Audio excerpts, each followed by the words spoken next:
ஹிந்தியிலே மொழிபெயர்க்க வேண்டும். இது போன்ற மிகப்பெரிய விழாவை அதை நானே இருந்து அதற்கான முழு செலவையும் எடுத்து நடத்துகிறேன் என்பதை ஸ்ரீகாந்த் அவர்களுக்கு சொல்லுங்கள். அதுபோல நாங்கள் இந்த 2000 ஆண்டிலிருந்து வஉசியுடைய சிலைகள், வஉசியுடைய புகழ்கள் மறுக்கப்படுகிறது. அது இளைஞர்களுக்கு, வருங்கால இளைஞர்களுக்கு தெரிய வேண்டும் என்பதற்காக நாங்கள் எங்கெங்கெல்லாம் வஉசி ஐயாவுடைய வெண்கல சிலை திறக்கப்படுகிறார்களோ அங்கெல்லாம் எங்கள் ஏசியாமும் 2 லட்சம் ரூபாய் கொடுப்பேன் என்று அறிவித்து, அதிலே திண்டுக்கல்லிலே 3 லட்சம் ரூபாய் செலவிலே அந்த சிலை, வெண்கல சிலையை வாங்கி கொடுத்தோம். அதை என்னுடைய தலைமையில் திண்டுக்கல் சீனிவாசன் அவர்கள் திறந்து வைத்தார். அதே போல சின்னாலப்பட்டியிலே ஒரு வெண்கல சிலையை திறந்து வைத்திருக்கிறோம், அதை நானே திறந்து வைத்திருக்கிறேன். அதே போல போடியிலே சிறிய சிமெண்ட் சிலை இருந்தது, அதை மாற்றி வெண்கல சிலை வேண்டும் என்று 9 அடி சிலை உயரத்திலே ஓபிஎஸ் அவர்கள் அப்போது துணை முதல்வராக இருந்து அதை திறந்து வைத்தார்கள் என்னுடைய தலைமையில். அதே போல இப்போ அடுத்த மாதம் AKSSR அதற்கு நிறைய உதவி செய்தார்கள். தமிழ்நாடு அரசின் சார்பில்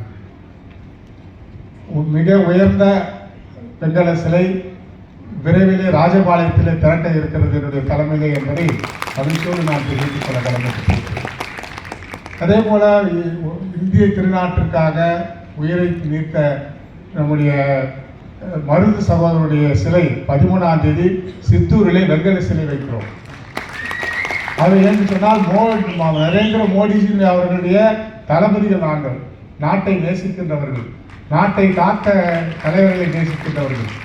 ஆகவே உயிர் தியாகம் செய்து தன்னுடைய உடைமைகளே இழந்த அத்தனை மிக பெரிய ஜாம்பவான் என்று சொல்வார்களே, அப்படிப்பட்ட வஉசியுடைய புகழ் நிலைத்து நிற்க வேண்டும் என்பதற்காக நாங்கள் இதை செய்து கொண்டிருக்கிறோம். அதைவிட எனக்கு ஒரு மகிழ்ச்சி என்னவென்று சொன்னால், ஐயா அவருடைய மூத்த மகன் பாலேசன் ஐயா அவர்களோடு நான் நிறைய நிகழ்ச்சிகளில் கலந்து கொண்டிருக்கின்றேன். அதைவிட அவருடைய குடும்ப வாரிசாக ஒரு மகளுடைய வழி வந்த கொள்ளுப்பேட்டிக்கு இலவசமாக ஒரு BDS சீட்டை கொடுத்து டாக்டர் ஆக்கி, சுவாதி என்ற பெண்ணை நாங்கள் டாக்டர் ஆக்கி இருக்கிறோம். ஆகவே இப்போதும் நாங்கள் தெளிவாக சொல்கிறோம், எம்ஜிஆர் பல்கலைக்கழகம் அல்லது எங்கள் குழுமம் யார் வஉசி சிலை தமிழகத்திலே அல்லது எங்கே வைத்தாலும் 2 to 3 லட்சம் ரூபாய் வரை நிச்சயமாக நாங்கள் கொடுக்கிறோம் என்பதை நான் இந்த நேரத்தில் சொல்ல கடமைப்பட்டிருக்கிறோம். அவர் மட்டுமல்ல, திருப்பூர் குமரன், அதே போல நம்முடைய மருது சகோதரர்கள், இது போன்ற எந்த நாட்டுக்காக உயிர் நீத்த தியாகம் செய்த அத்துணை தலைவர்களுடைய சிலை வைக்கப்படும் போது நாங்கள் நிச்சயமாக அதற்கு பக்கபலமாக இருக்கிறோம் என்பதை இந்த நேரத்தில் நான் சொல்ல கடமைப்பட்டிருக்கிறேன்.